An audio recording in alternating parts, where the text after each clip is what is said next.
This has to be the right way.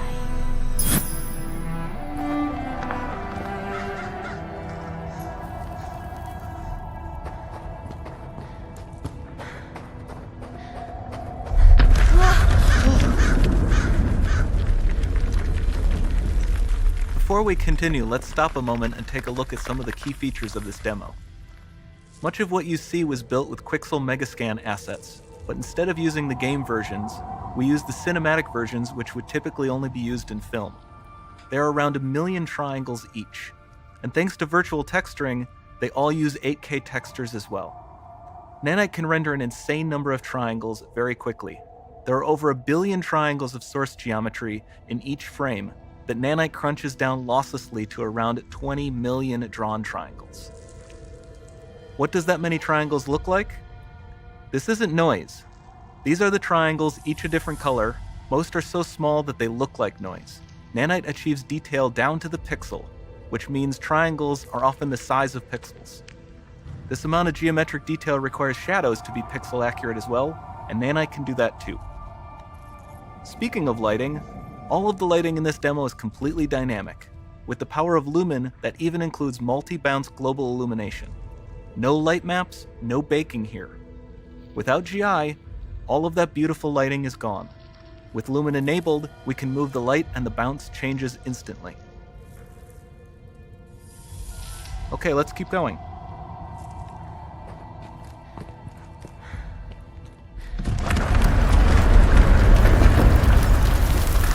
We've made some great additions to our audio system as well. Convolution reverb allows us to measure reverberation characteristics of real spaces, like actual caves that we sampled, and reproduce them in virtual spaces. Sound field rendering allows us to record and playback spatialized audio.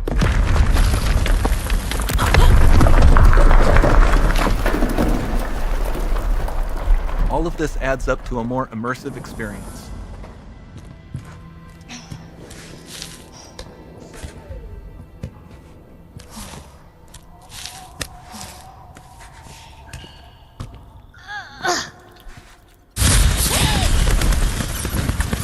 This swarm of bats was created with our Niagara effects system. Particles in Niagara can now talk to one another and understand their environment like never before.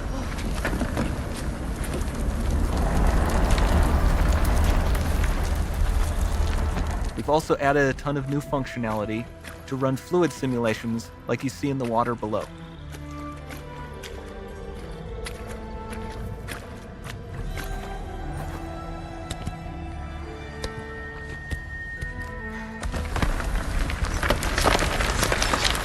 The demo runs on our chaos physics system. Here we are using it to accurately simulate the rigid bodies of the falling rocks and the cloth of her scarf.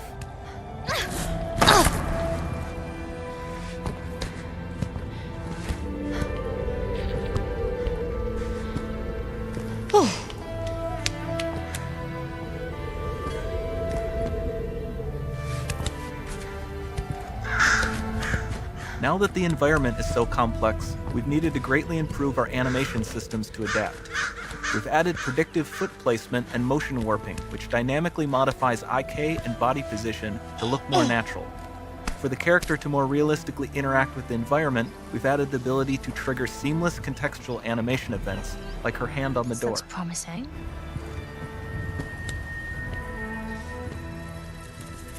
Dynamic GI is amazing, not just for speeding up iteration, but also for its impact on gameplay. Nice. Any light source can move while still having be. beautiful bounce lighting. Dynamic illumination means specular as well, which you can see on all the metal surfaces. You can even see the Niagara-powered bugs reacting to the light. Lumen not only reacts to moving light sources, but also changes in geometry.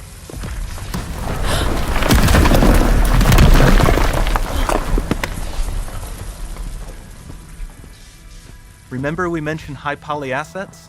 This statue was imported directly from ZBrush and is more than 33 million triangles. No baking of normal maps, no authored LODs.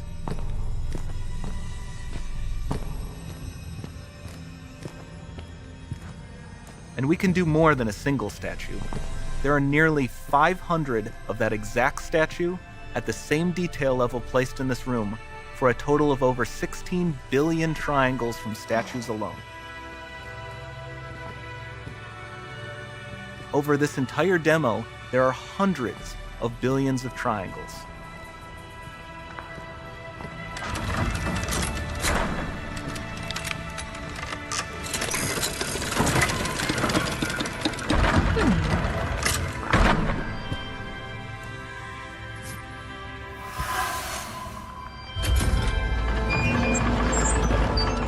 So with Nanite, you have limitless geometry, and with Lumen, you have fully dynamic lighting and global illumination, all running on a PlayStation 5.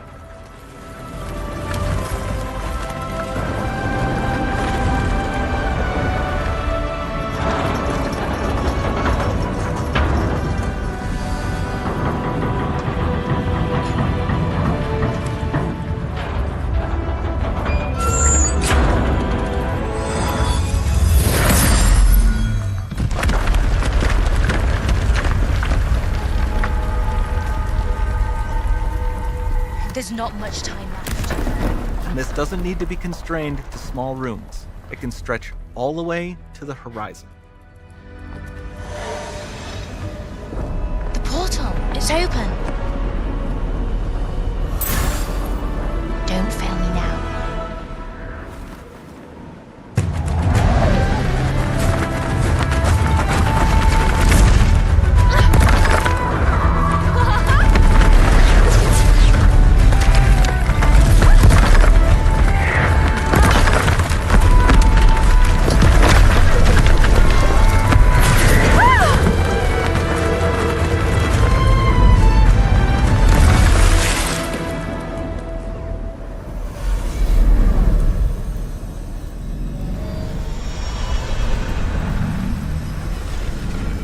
Time to see what's next.